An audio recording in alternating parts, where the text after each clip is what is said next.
asalaamu ullaahi calaykum waraxmatullaahi tacaala wabarakaatuhu daawadayaal halkani waa xanta wararka waxaa kusoo dhawaataan barnaamij wareedkeena qodobada aad ku daawan doontaan waxaa ugu mudan daawadayaal xasan sheekh maxamuud oo dalka dib ugu soo laabtay iskana kansalay socdaalkiisa etoobiya xilli oo ka xumaaday ra-iisul wasaaraha dalka ethoobiya doctor abiy axmed cali waadiisoo gudbin doonaa saaxiibayaal maxaa ka jira in xasan sheekh maxamuud ujeedada deni iyo axmed madoobe oo gaaray adis awadood oo kaga baaqday socdaalkiisa dalka ethoobiya xog ayaan kaga helnaa saaxiibayaal waadiisoo gudbin doonaa barnaamij wareedkeena ayaan ku lafaguri doonaa oo kale oo barnaamij wareedkeena aad ku daawan doontaan hogaamiyaha maamulka galmudug axmed cabdi kaari qorqoor oo cabsi aad u xoogan lasoo wajahday xilli oo ka baqdin qabo in kursiga jagada dowlad goboleedkaas uu waayo maalmahana soo haya waadiisoo gudbin doonaa saaxiibayaal maxay tahay ujeedadaasiise barnaamij wareedkeena ayaan ku lafaguri doonaa waxaa kaloo barnaamij wareedkeena aad ku daawan doontaan kadib heshiiskii xasan sheekh maxamuud ee kenya ugu sayaxay in muqaadaraadka qaadka ay usoo dhoofiyaan maxay tahay cabsida xigta ee ganacsatada qaadka kenya soo wajahday barnaamij wareedkeena ayaan ku lafaguri doonaa saaxiibayaal qodobadaas iyo qodobo kaloo xasaasiya ayaad ku daawan doontaan halkani waa xanta wararka haddii ay tahay markii ku goreysay kusoo gaaray daawaday waxaan kaa codsanaynaa subscribe janalkeena sidoo kale gambeel ka furo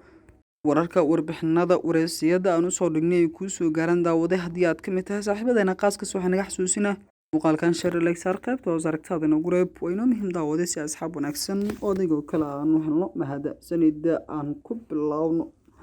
xasan sheekh maxamuud madaxweynaha soomaaliya ayaa dib ugu soo laabanaya magaalada caasimadda ee muqdisho daqiiqadahana soo aaday wuxuuna soo afmeeray in jabuuti oo kaga aanbabaxo halkaa iyo magaalada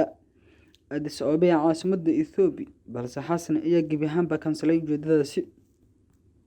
xasan sheekh maxamuud ayaana u sababeeyey kadib tegista siciid cabdulaahi deni oo maalmo kor halkaasi gaarayay sidoo kale hogaamiyaha maamulka jubbaland axmed maxamed islaam madoobe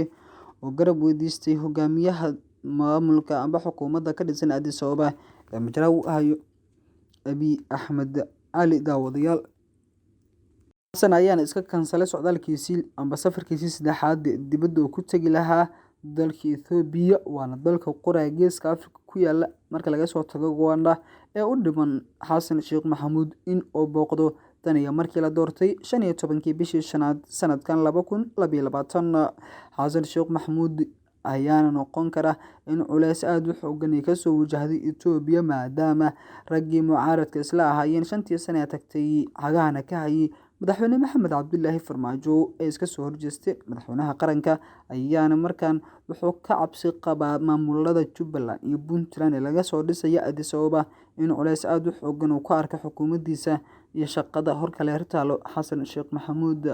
caqabadaha waaweyn oo madaxweynuhu ka baqdin qabo taasoo ay ku micneeyeen in adis ababa ay kusoo dhisayso maamulada jubbaland iyo puntland kuwaas oo in badan mucaarad isla ahayeen waqtigoo ku sugnaa hotel jaziira madaxweyne xasan sheekh maxamuud daawadayaal dhanka kale sahadiyaagna warar dheeraad ah ayaa kasoo baxaya qarax la beegsaday ciidamo ka tirsan kuwa howlgalka kumeelgaarka ee admas ekis amazon qaraxan oo ahaa miinada dhulka lagu aaso ayoo meelaha fogfog laga hago ayaa ciidamo ka tirsan howlgalka midooda afrika ee admas maanta lagula eegtay amba lagula beegtay isgoyska calakamiin ee degmada warta nabadda ee gobolka banaadir goobjoogyaal ayaa waxay sheegeen in qarax uu helaalay mid kamid ah gaadiidka ciidamada islamarkaana uu jiro khasaare dhaawac ah oo ciidamada iyo dad shacab ah kasoo gaaray qaraxaasi sidoo kale qaraxa kadib ciidamada admas ayaa waxay fureen rasaas fara badan taasoo aan weli la xaqiijin khasaaraha kasoo gaaray dadka shacabka waxaana muddo saacad ah ay ciidamada admas hakadgeliyeen isku socodka dadka iyo gaadiidka ee isgoyska calakamiin ee gobolka banaadir waxaa wararka ayaa waxay sheegayaan in ugu daran in muddo 30 daqiiqo ay kadib ciidamada admas ay sii wateen socdaalkooda islamarkaana xaaladda isgoyska calakamiin iyo goobaha ku dhow ay tahay mid wanaagsan dhowr jir ayaa qaraxyo minacaanada ah oo meelaha fog laga eego ay ka dhaceen magaalada muqdisho kuwaasoo lala eegtay howlgalka midooda afrika admas waxayna rasaasi furaan ciidamada ay khasaare kasoo gaaraan dadka shacabka oo maraya goobta uu qarax ka dhacay ama ka agdhow daawadayaal weli waxaad daawanaysaan barnaamij wareedkeena halkani waa xanta wararka haddii ay tahay markii ku goreysay kusoo gaaray daawaday waxaan kaa xusanaynaa subscribe janalkeena sidoo kale gambeelka furo si wararka warbixinada wareysiyada aan usoo dhignay ay kusoo gaaran daawaday haddii aad ka mid tahay saaxiibadeena qaaskasi waxaa naga xasuusinaha muuqaalkan sharaleeg saara qaybta oo saragtidaadan ugu reeb waa inoo muhiim daawaday si asxaab wanaagsan oo adigoo kale ahaanu helno mahadsanid ayaan ku leenahay markan haddii aan eegno ganacsatada qaadka Kenya oo soo wajahayo culeyso kale tan iyo markii heshiis ay kala gaareen Soomaaliya iyadoo jimcihii la soo dhaafay heshiis buuxa gaareen Soomaaliya iyo Kenya ayaa haddana ganacsatada qaadka ee dalkaas waxay soo wajahaya caqabad hor leh oo ku aadan siday qaadka ugu soo dhoofin lahaayeen dhanka Muqdisho wararku ayaa sheegaya in laga yaabo in ganacsatada ay dhoofinta qaadka sugaan in ka badan inta lagu wada jiro in lagu keeno magaalada Muqdisho ee caasimadda Soomaaliya sababta ayaa waxaa lagu sheegay in shuruudaha cusub lagu xiray kadib markii dhawaan dowladda Kenya ansixisay xeerar cusub oo dhanka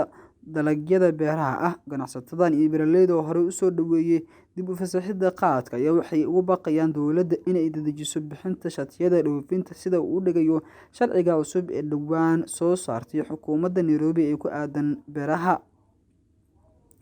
guddiga ganacsatada qaadka ee Kenya oo arrintan ka hadlay ayaa shaaca ka qaaday in ganacsatada dhoofinta qaadka ilaa hadda aysan la siinin shatiyada taasay caqabad ku tahay ganacsatadooda inay si degdeg ah u bilaabaan in qaadka loo soo dhoofiyo Muqdisho si degdeg ah ayaa aad ugu baahanahay shatiyada sababtoo ah mararka ma rari karno qaadka anagu aan ugu hoggaansamin shuruucda ayuu yiri gudoomiyaha ganacsatada Kimatai Munchori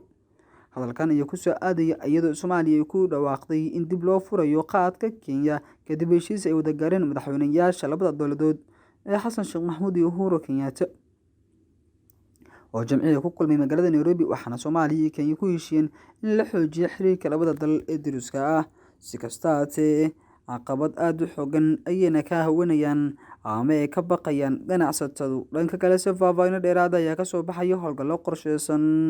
oo ciidamada ammaanka ay ka sameeyeen xaafadda suuqa xoolaha ee degmada Hilwaa ee gobolka Banaadir kaas oo lagu soo qabtay rag burcad ah oo dhac u geysanaya dadka shacabka howlgalkan oo ay iska kaashanayeen ciidamada booliiska iyo mas'uuliyiinta maamulka degmada Hilwaa ayaa waxaa lagu soo qabtay 4 qofood oo hubeysan kuwaas oo gacanta lagu soo dhigay xilli ay dhac geysanayeen waxaana lagu qabtay moobeelo iyo agabyo kaleba 40 nin ee la soo qabtay ayaa haatan loo gudbiyay xarunta hay'adda dambi baarista CID lagu soo xiro si loo qaado talaabo adag oo sharciga waafaqsan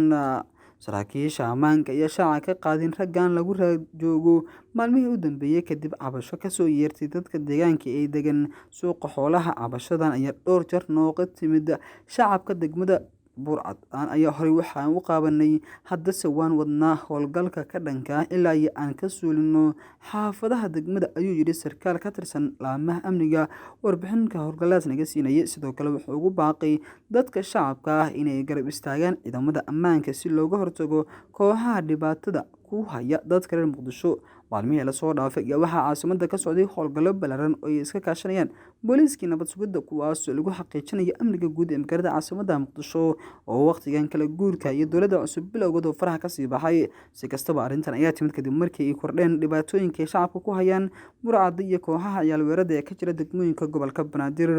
kuwaas oo beegsada dadka shacabka ah ee danyarta si kasta haatee taas ayaa ugu sii daran xalay toole degmada Kaaraan ee gobolka Banaadir lagu qaarijiyay ama ay kooxda ciyaalweerada ay ku birayeen mid ka mid ah ciyaalka xaafadda ee degan xaafadda Xawaasir ee degmada Kaaraan ee gobolka Banaadir isku soo duub faraha ayuu ka sii baxaya amnigu taliska booliiska oo meel kala gedisan ay soo saareen wax isbedel ah kuma aysan jirin balse waxaa sii kordhaya dhibaatooyinka loo geysanaya shacabka Soomaaliyeed taas oo ku aadan dhac dilka bareerka iyo sidoo kale gooritaanka taasoo kaga sii daran